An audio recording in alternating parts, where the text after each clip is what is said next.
प्रसिद्ध कथावाचक जया किशोरी जी इन दिनों लोहरदगा में अध्यात्म की गंगा बहा रही हैं। उनका कहना है कि ईश्वर की भक्ति के लिए अपनी जिम्मेदारियों से मुक्त होने की जरूरत नहीं है। आप सामान्य कार्य करते हुए भी ईश्वर को याद कर सकते हैं। उनसे बात की हमारे सहयोगी अजय लाल ने। राजस्थान के सुजानगढ़ जिले की एक किशोरी महज कुछ वर्ष की अवस्था में ही भागवत कथा की तरफ आकर्षित हो जाती है। बीकॉम की पढ़ाई भी करती हैं, लेकिन अक्सर भजनों में कहती हैं कि आपकी कृपा से सारा काम हो रहा है। मैडम, न्यूज 11 में आपका बहुत स्वागत है। धन्यवाद, धन्यवाद, बहुत बहुत धन्यवाद। मैडम, ये जो बोलती हैं कि भगवान आपकी कृपा से सारा काम हो रहा है, लेकिन परिवार के सहयोग, क्या कहना चाहेंगी, कैसे जया शर्मा जी जया किशोरी बन गई? भगवान की कृपा तो होती है, लेकिन कृपा ये होती है कि आपको समझ आ जाता है कि आपको किस राह पर चलना है। पर उस राह पर चलने के लिए आपके जो सांसारिक रिश्ते हैं वो भी आपके साथ हो तो और अच्छा होता है। तो मेरा जो परिवार है उन्होंने हमेशा मेरा साथ दिया, मुझे आगे बढ़ने दिया। अभी भी यही कोशिश है कि मैं हमेशा कुछ ना कुछ नया करती रहूं और वो हर चीज़ में सहयोग करते रहे। तो ये कृपा और परिवार का साथ, ये दो है जिसने जया शर्मा को जया किशोरी बना दिया। हमने देखा कि आपके कई प्रवचन में आपको कोई संत बोलते हैं तो आपको गुस्सा आता है, बोलते हैं कि मुझे संत ना कहे, मैं आपकी ही तरह हूँ। और एक बात यह भी कि बीकॉम की पढ़ाई करते करते कैसे भागवत कथा, राम कथा की तरफ झुकाव हुआ आपका?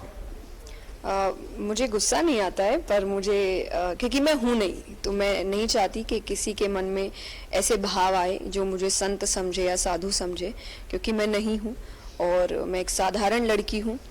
तो इसीलिए मैं हमेशा क्लियर करना चाहती हूँ कि आप मुझे संत या साधु ना समझे और उनकी श्रेणी में रख के मेरा आकलन ना करें, वरना आपको भी तकलीफ पहुँच सकती है, मुझे भी तकलीफ पहुँच सकती है, क्योंकि मैं वो नहीं हूँ, मैं एक साधारण लड़की हूँ। और दूसरी बात, जैसे सारे बच्चे पढ़ाई के साथ दूसरे करिकुलर एक्टिविटीज करते हैं, खेल कूद है, घूमना फिरना है, सब कुछ है। हाँ, कहीं हॉबी आई डोंट नो, मतलब मुझे नहीं पता। मैंने शुरुआत 7 साल की उम्र से की, तो उस समय पता नहीं होता है कि ये क्या है, बस जो कर रहे थे वो अच्छा लग रहा था।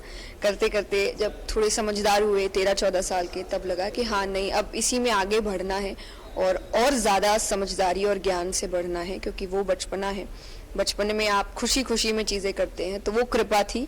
उसके बाद थोड़ी समझदारी आई, तो अब जो सही आध्यात्मिक पढ़ाई है वो मेरी शुरू हो रही है ठीक तरीके से। जया जी, हमने देखा कि आपके कई प्रवचन में जगहों पर कि आप ये नहीं कहते लोगों कि सब कुछ त्याग दो, घर त्याग दो। आप ये कहती हैं कि यदि आप नौकरी कर रहे हैं तो नौकरी करते हुए भागवत कथा सुनिए। यदि आप कोई व्यापार कर रहे हैं, ये बड़ी चीज है। लोगों को गृहस्थ जीवन अपने आप एक बड़ा संन्यास माना जाता है। जी, डेफिनेटली आप बहुत कुछ कर रहे हैं, और ये मैं कथा में भी कहती हूँ। एक छोटी सी कथा आती है अम्बरीश राजा की, और उसमें सुखदेव जी यही कहते हैं कि वो मुझसे भी बड़ा भक्त है, क्योंकि मैंने तो सन्यास ले लिया था, सांसारिक जीवन को चखा ही नहीं।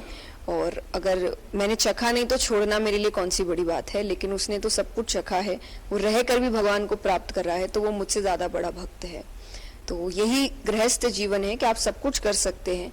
और मैं इसलिए भी नहीं कहती क्योंकि मैंने खुद ने नहीं छोड़ा, तो मैं आपको क्या कहूँ। तो मैं ऐसी बातें कथाओं में कहती नहीं जो मैं खुद पर लागू ना कर सकूं, तो मैं वही कहूंगी आपसे जो मैं खुद लागू कर सकती हूँ। जया जी, जो कहा जाता है कि दुनिया हाईटेक हो रही है, तो नई पीढ़ी के लोग आध्यात्म से दूर हो रहे हैं, कथाओं में नहीं आते, लेकिन आप क्या फील कर रही हैं? यूट्यूब पर भी आपके वीडियो आते हैं। मुझे ऐसा लगता है धीरे धीरे बदलाव आ रहा है। बदलाव के लिए थोड़ा बहुत आपको भी बदलना पड़ता है। और जैसा इसलिए मैंने कहा कि थोड़ी देर पहले जो एक प्रश्न मुझसे किया गया कि मैं साधुओं की तरह नहीं रहती। हाँ जी, तो मैं, क्योंकि मैं साधारण हूँ और करोड़ जनता आपको देख रही, एक बार वो भजन गा दें कि आपकी कृपा से सारा काम हो रहा है। झारखंड की जनता आपको देख रही है, मैं भी गाऊंगा आपके साथ साथ। आइए। मेरा आपकी कृपा से सब काम हो रहा है, करते हो तुम कन्हैया, मेरा नाम हो रहा है।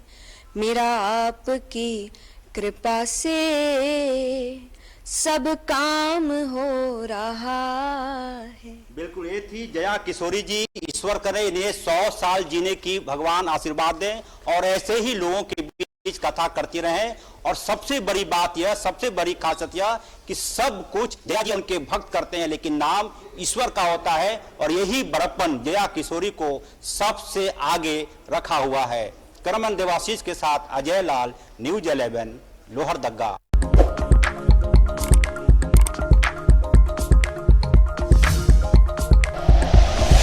Like and share videos, subscribe करें हमारा चैनल और प्रेस करें बेल आइकॉन। न्यूज़ 11 भारत, सच है तो दिखेगा।